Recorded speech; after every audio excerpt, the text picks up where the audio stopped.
네, 우리 시장 오늘도 회복세는 나타나고 있지만 추세 상승을 얘기하기에는 조금 확인해야 될 부분이 많아 보이고요. 시야를 좀 넓혀서 투자 전략을 세워보는 게 중요하겠습니다. 오늘도 내년 증시 전망 특집으로 이어가겠습니다. 김병현 NH투자증권 투자전략이사 나와 계십니다. 어서 오십시오. 안녕하십니까. 반갑습니다. 이사님, 지금 전국 불확실성이 여전하고요. 지수가 회복은 하고 있지만 아직 좀 갈 길이 멀어 보이는데 지금 우리 증시 흐름은 어떻게 보고 계십니까? 아무래도 예정된 일정들이 좀 있잖아요. 뭐 오늘도 그렇고 주말 사이에 또다시 이제 정치적 일정들이 있기 때문에 네. 이 지난 주말에 봤던 그 뭐 계엄령 사태 요때에 봤던 큰 변동성 그 레인지 안에는 들어가 있는 것 같아요. 그래서 그 변동성은 좀 일정 부분 마무리가 된 것 같고, 다만 여러 가지 이 정치적인 불확실성에 대한 일정들이 남아 있기 때문에 네. 그 상황 안에서 그러니까 한 2450 정도에서 아마 시작을 했었거든요. 그래서 그 정도까지는 회복이 될 텐데 그 이후에는 아마도 좀 눈치를 보는 그런 모습들이 좀 있지 않을까 이렇게 생각을 합니다. 여전히 변동성의 국면에 있다라고 봐야겠고요. 계엄 사태 이후에 연기금이 또 순매수에 나섰는데 아무래도 저평가라는 판단도 있을 것이고 이 매수세는 언제까지 이어질 거라고 보십니까? 연기금 같은 경우에는 조금 약간 장기적인 이런 관점의 투자자입니다. 그러니까 네. 코스피가 트레일링 PBR 0.82배 이하로 떨어진 적이 코로나 이후에는 없거든요. 그렇게 본다면 장기적으로 봤을 때 그 일정 부분 중립 정도를 맞춘다라고 비중을 생각을 해보면 네. 이렇게 밸류에이션이 떨어질 때는 좀 중립으로 맞출 수 있는 이런 매수세는 들어올 수 있는 그런 상황이어서 뭐 증시를 끌어올린다라는 그런 측면보다는 네. 계속적으로 떨어질 때는 일정 부분 매수세가 들어올 수 있는 이런 상황이고, 다만 또 여기서 또 증시가 올라가게 되면 그러면은 또 매수세는 좀 잦아드는 그러한 상황일 거다라고 판단하실 수 있을 것 같습니다. 네, 연기금의 움직임도 앞으로 좀 잘 챙겨보셔야겠고요. 최근 우리 증시 부진에는 외국인 매도세가 있었고 요즘은 좀 매수 흐름도 나오고 있습니다. 외국인들 수급은 어떻게 보고 계십니까? 기본적으로는 반도체와 많이 연관이 될 것 같습니다. 일단은 정치적인 이런 불확실성을 싫어하는 게 맞고, 그거에 따른 뭐 급격한 매도세는 일단락은 된 것 같습니다. 네. 그 이후에 이제 보이는 것들은 아무래도 뭐 오늘 새벽에 보셨듯이 반도체 업황이라든가 다른 이런 정책들이라든가 미국이나 뭐 중국 정책 이런 쪽에 좀 더 연동이 되기 때문에 과도한 매도 자체는 조금은 잦아드는 이런 모습이고요. 그 이후에는 아무래도 최근에 나타난 뭐 구글이라든가 중국 쪽의 뭐 정책들 이런 부분들의 연동이 될 수 있을 것 같습니다. 그래서 오늘은 약간 매도세를 나타내는 이유는 아무래도 미국 쪽의 반도체 섹터 그런 영향이 좀 더 많이 있겠죠. 네, 과도한 매도는 일단락됐다고 보고 반도체 섹터가 중요하다라고 짚어주셨습니다. 지금 뭐 코스피 밸류에이션이 역사적 저점에 있다 뭐 이런 분석들이 많은데 지금 레벨 수준에서 이제 포트 전략 같은 경우는 어떻게 가져가는 게 좋겠습니까? 보통은 이제 말씀하시는 게 낙폭이 과다할 때는 무조건 낙폭 과대줍니다. 그거는 거의 대부분의 이런 모습들이었기 때문에 지금은 낙폭 과대로 가져가는 게 맞는데, 아까 말씀드렸듯이 급락했다가 다시 이제 일정 부분 회복을 하는 이런 모습이에요. 그때는 낙폭 과대를 가져가시되 어느 정도 또다시 이제 뭐 회복량이 좀 됐다라고 보면 네. 기존에 봤던 즉 뭐 관세 영향에서도 좀 피해 있고 한국의 고유한 그런 뭐 모멘텀이 있는 이러한 업종들이 이 뭐 정치적인 불확실성이 있기 전에는 좀 좋았었던 이런 모습이기 때문에 그 업종들로 다시 돌아가는 이런 모습들이 있을 것 같다고 생각이 듭니다. 낙폭과대주 일단 뭐 많이 떨어졌을 때는 낙폭과대주를 좀 주목을 해보자. 우리 환율이 지금 1430번 선에서 움직이고 있습니다. 정치 불확실성 여전한 상황이라 뭐 변동성 역시 커질 수 있겠는데 환율 전망 같은 경우는 어떻게 보십니까? 일부에서는 뭐 1,500원 간다 이렇게 얘기를 하시는 뭐 기사도 좀 봤습니다. 네. 근데 그 부분도 가정이 들어간 거예요. 그러니까 이러한 정치적 불확실성이 장기화된다면 그렇게 갈 수 있다라는 건데, 저희의 생각은 지금 보면 지난주에 급변동한 새벽에 나타났던 환율의 레인지가 1,443원을 찍고 내려왔거든요. 네. 그리고 좀 안정이 됐다가 지금 뭐 한 1,420원, 30원 이렇게 돌아갑니다. 그러면 그렇게 불확실성이 가장 커진 상태에서의 보여줬던 그런 환율이 당분간에는 임계적으로 작용을 한다라고 판단을 하실 수가 있겠고요. 그리고 1,443원 정도는 과거에 러시아 우크라이나 전쟁 때 그때 또 보여줬던 환율이기 때문에 네. 상당히 이제 상단에 대한 저항력 역할은 클 것이다라고 생각을 할 수 있을 것 같습니다. 그래서 상단은 한 뭐 1,450원 정도로 설정을 하시면 단기적으로는 큰 무리가 없다라고 보실 수가 있을 것 같아요. 네. 환율 앞으로의 상단 뭐 1,450원 정도를 염두에 두고 계시면 되겠다라고 조언해 주셨고요. 조금 더 뭐 시야를 넓혀서 먼저 내년 그 코스피 지수는 어느 정도 이제 전망을 하고 계십니까? 가장 이번 주에 이러한 정치적인 불확실성이 나타나면서 가장 많은 질문이 연간 전망 레인지 뭐 바꿀 거냐, 네. 바꿀 만한 이런 요소냐, 이런 이제 질문이 가장 많으셨는데 저희는 뭐 하단을 바꿀 정도의 요인은 아니다라고 이제 생각을 하고 있습니다. 그래서 내년도의 코스피 레인지는 2,250에서 2,850 정도로 설정을 해놓고 있는 상황이고요. 이번에도 보면 2,360 정도에서 다시 이제 안정화되는 이런 모습이어서 그 정도로 설정을 하시는 게 좋을 것 같다라고 생각을 할 수 있을 것 같습니다.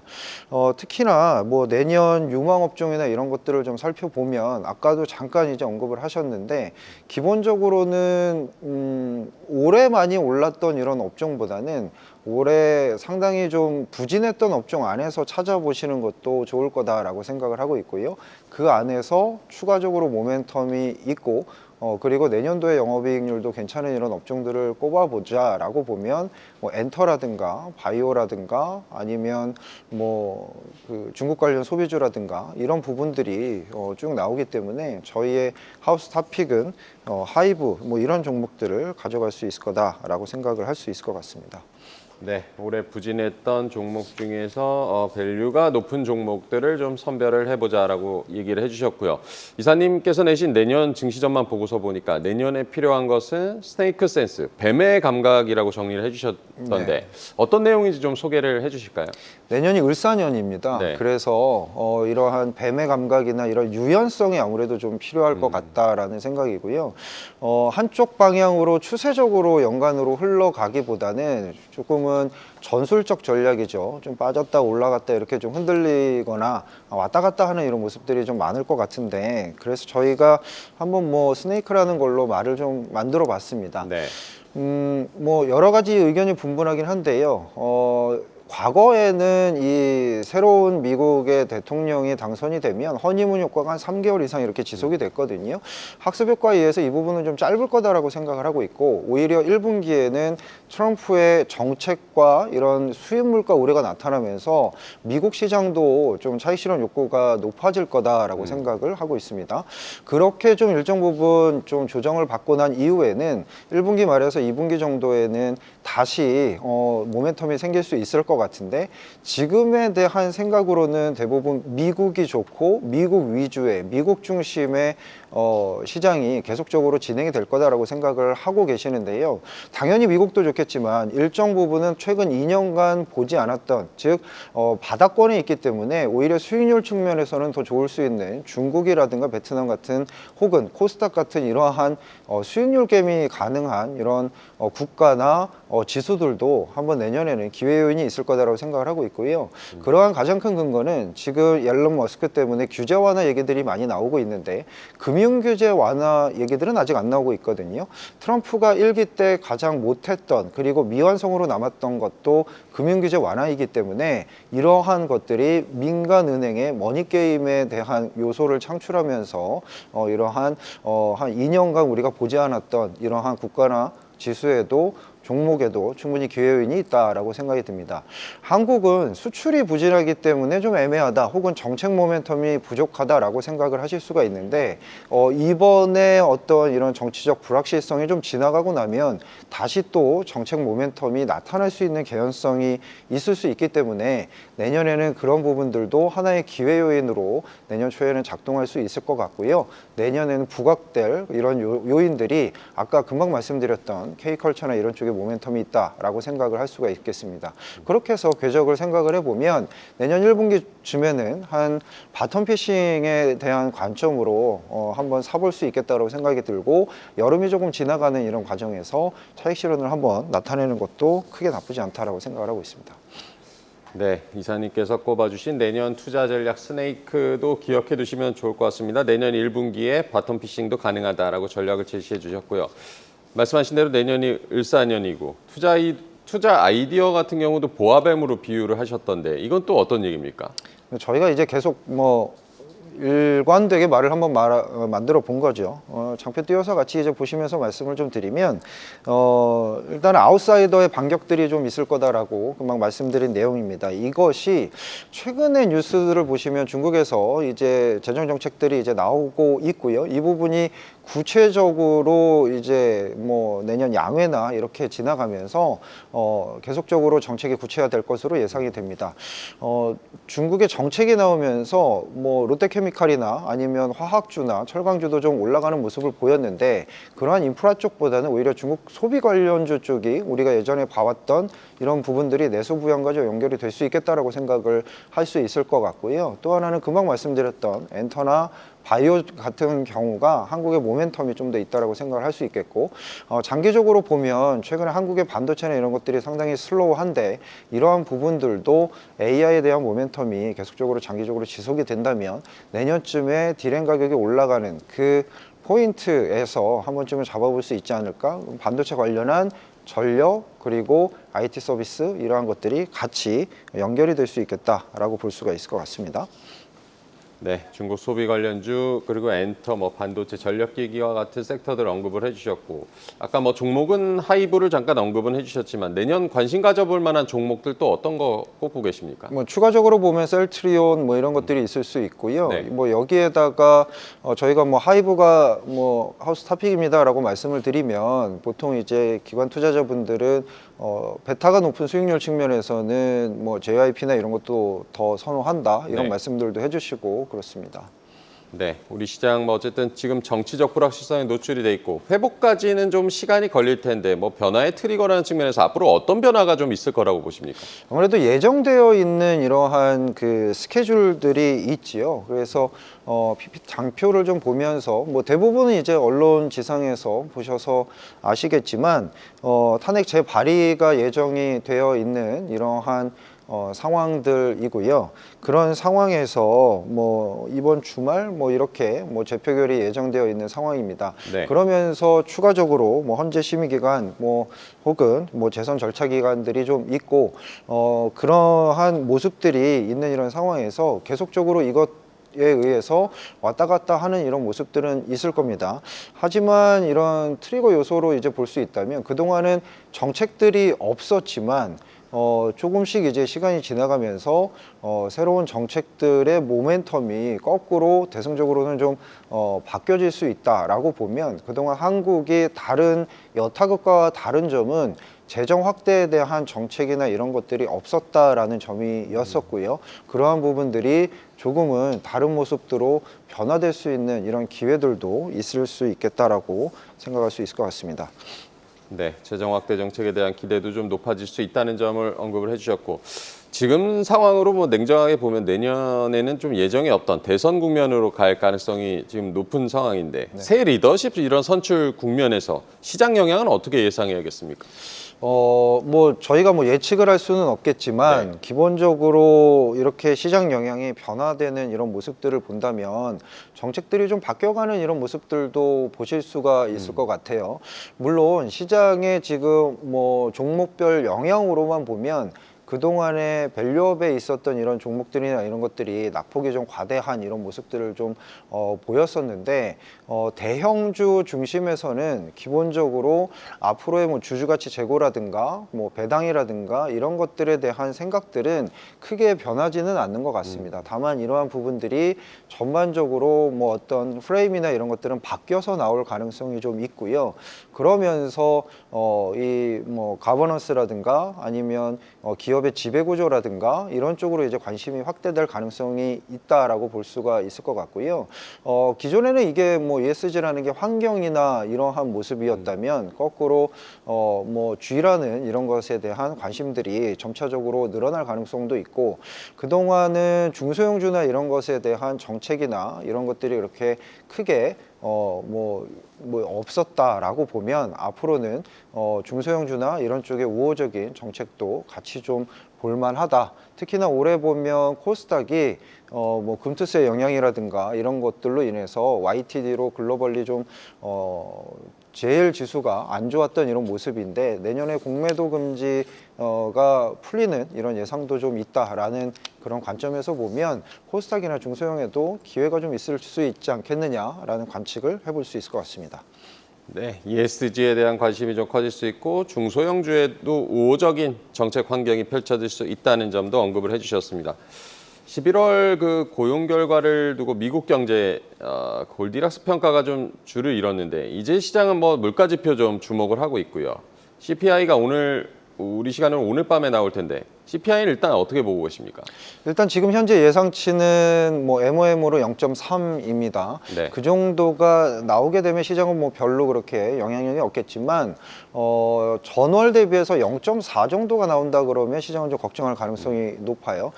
최근에 보면 파월 의장이 계속적으로 연설에서 그 내년도에 대한 이러한 생각들을 얘기를 했는데, 금리 인하 궤적에 대해서 지금 현재 상태로는 조금은 쉬어가는 것이 적절할 수도 있다라는 얘기들을 계속 했습니다.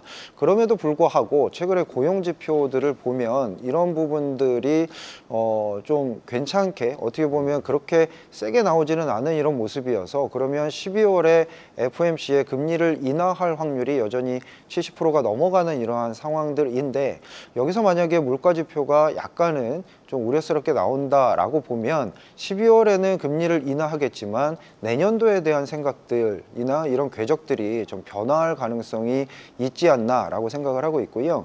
FF 선물에서도 이미 그 내년도 점도표 4번에 대한 금리 인하에서 3번 정도로 지금은 내려와 있는 상황들입니다. 결국에 종합을 해보면 한국의 정치적인 이런 불확실성이나 이런 부분들이 지난주에 가장 이제 셌다라고 볼 수가 있겠고, 점점 이제 그러한 상당한 급변동성에서는 조금은 이제 안정을 찾아가는 모습입니다. 그러면 다음 주가 된다면 이제는 대내적인 부분보다는 FOMC를 앞두고 대외적인 부분으로 이런 관심들이 지나갈 가능성이 높고요. 저희 생각에는 금리 인하는 가능하겠지만 일정 부분 뭐 기자회견이나 아니면 성명서나 이런 부분에서 약간은 내년도를 매파적으로 얘기를 할 가능성이 좀 높기 때문에, 그러한 부분들은 미국의 시중금리를 상승시키는 이런 효과들을 좀 나타낼 수가 있고, 여기에다가 예정되어 있는 트럼프가 1월 20일 날 취임한 이후에는 추가적으로 이러한 시중금리 상승에 대한 여건들이 좀 마련이 될 수 있기 때문에 미국 시장은 약간은 고점을 나타내는 모습들, 그리고 차익 실현에 대한 욕구들이 높아지는 이런 모습들을 내년 1분기 초 혹은 연초에는 좀 나타낼 수가 있다라고 생각을 할 수 있을 것 같습니다. 네, 12월 FOMC가 금리를 내려도 매파적일 수가 있다. 시장 금리가 좀 상승 여건이 나올 수 있다는 점도 언급을 해주셨습니다. 유럽 경제 지금 뭐 불안한데 우리 시간으로 또 목요일에 ECB 금리 결정을 하는데요. 시장에서는 뭐 금리 인하 가능성이 높다고 보고 있는데 이거 어떻게 보고 계십니까? 시장의 생각들이 좀 맞을 것 같습니다. 독일의 지수들을 봐도 그렇고 계속적으로 뭐 추가적인 이런 부분들이 경기가 별로 그렇게 좋지 않은 이런 모습들을 계속 나타내고 있습니다. 있습니다. 그래서 미국 같은 경우에는 똑같이 이제 금리를 내리면서 조금은 경기가 노랜딩, 흔히 말하는 경기 침체는 이제 없는 것 같다라는 식의 얘기들이 나올 수 있을 것 같지만 유럽 같은 경우에는 아직도 유동성을 계속적으로 확보하면서 금리를 내려주는 이런 모습들이 계속 연결이 될 수 있는 이러한 상황들이 있을 것 같고요. 그렇게 본다면 거꾸로 달러화나 이러한 것들이 강세 모멘텀이 계속 지속이 되는 이런 상황들이 있을 수 있겠다라고 생각을 할 수도 있을 것 같습니다. 그렇게 본다면 유로화는 계속적으로 조금 약세의 흐름들을 이어갈 가능성이 있을 수 있다라고 볼 수 있을 것 같습니다. 네, 유로화는 약세 흐름을 이어갈 수 있다. 중국 같은 경우는 그 중앙경제공작회의가 오늘부터 열리는 걸로 전해지고 있는데 이틀간 열리는데 관전 포인트는 뭐라고 보십니까? 계속적으로 이제 규모에 대한 얘기들은 계속 했었고요. 뭐 초반에 얘기가 나왔을 때 이 부분이 구체적이냐 아니냐 이런 부분들에 대해서 실망감을 주신 분들도 있고 거꾸로는 실망감보다는 앞으로 이런 게 내년도 양해까지는 지속이 될 거다 이렇게 이제 말씀 주시는 분들도 있습니다. 다만 이번에 나왔던 이러한 정책들에 대해서 그동안의 문구가 좀 바뀌었다는 데에 포인트를 좀 주시는 것 같아요. 통화정책 측면에서도 과거에 썼던 이러한 문구보다 적정 완화라는 표현이 상당히 과거에 세게 통화정책을 가져갔을 때의 문구랑 유사한 이런 부분들, 그리고 재정정책 같은 경우에도 더 적극적으로 하겠다라는 이런 부분들이 의지를 세게 나타내는 이런 상황들이다라는 점을 포인트를 두고 계신 것 같고요. 일각에서는 트럼프가 관세나 아니면 중국 때리기에 대한 부분을 보고 이런 부분들이 좀 가변적이지 않겠느냐라는 얘기도 좀 있었는데 기본적인 방향성은 일단 잡아가는 이런 모습들이고 앞으로는 이게 어느 쪽에 어떻게 정책이 들어가는지 구체화되는 이런 부분들을 계속적으로 이제 보실 수 있는 이런 상황들이기 때문에 12월에 이어서 2월에 지방 양회 그리고 3월에 양회로 가는 이러한 전반적인 흐름에서 중국은 이제 디플레를 탈피하려고 하는 중앙정부의 노력들이 계속적으로 들어갈 거다라고 보실 수가 있을 것 같습니다. 네, 중국의 경기 부양책에 대한 시장 기대감이 점차 높아지고 있습니다만 어떻게 구체화되는지도 앞으로 지켜볼 필요가 있겠습니다. 마지막으로 내년 이제 저희 투자 전략은 어떻게 세워보는 게 좋겠습니까? 제가 이제 뭐 세미나나 이런 고객들을 많이 만나보면 하우스마다 뷰가 상당히 많이 좀 다르다라고 합니다. 내년도에 계속적으로 상승한다라는 뷰도 있으시고 네. 최근에 이제 분위기처럼 뭐 국장을 누가 뭐 보느냐 뭐 이런 얘기들을 많이 하시지 않습니까? 계속 뭐 한국에 대한 코스피는 별로 추세적으로 안 좋을 거다 이렇게 보는 분들도 계십니다. 저희는 그 방향보다는 연말연초나 1분기 중반 정도까지는 계속적으로 좁은 박스권에서 좀 약간은 하향 조정되는 이런 흐름들을 보이겠지만 계속 하락하기보다는 1분기 중에 충분히 기회가 좀 있을 것이고 그리고 상단은 한 올해 고점 정도를 보시는 것이 좋을 것 같다라는 생각이 들어서 한 번은 바텀 피싱 관점에서 잘 매수를 하시고 또 잘 파는 전략이 내년에는 중요할 거다라고 저희는 생각을 하고 있고요. 어떻게 보면 유연성이 좀 필요한 그런 생각들일 수도 있고 상당히 이제 저점에 들어가면서 꽤 걱정이 많으실 때 그때 오히려 매수를 좀 해서 남들이 환호할 때 좀 나오는 그러한 뭐 전략들이 좀 필요하다. 저희는 그런 것들을 이제 전술적 전략이라고 말씀을 드리는데 그런 전략이 좀 필요할 것 같습니다. 내년 1분기에 바텀 피싱의 관점에서 기회가 있을 수 있다. 스네이크 센스 유연성도 중요하다는 점을 강조를 해주셨습니다. 오늘 김병현 NH투자증권 투자전략 이사와 얘기 나눠봤습니다. 고맙습니다. 감사합니다.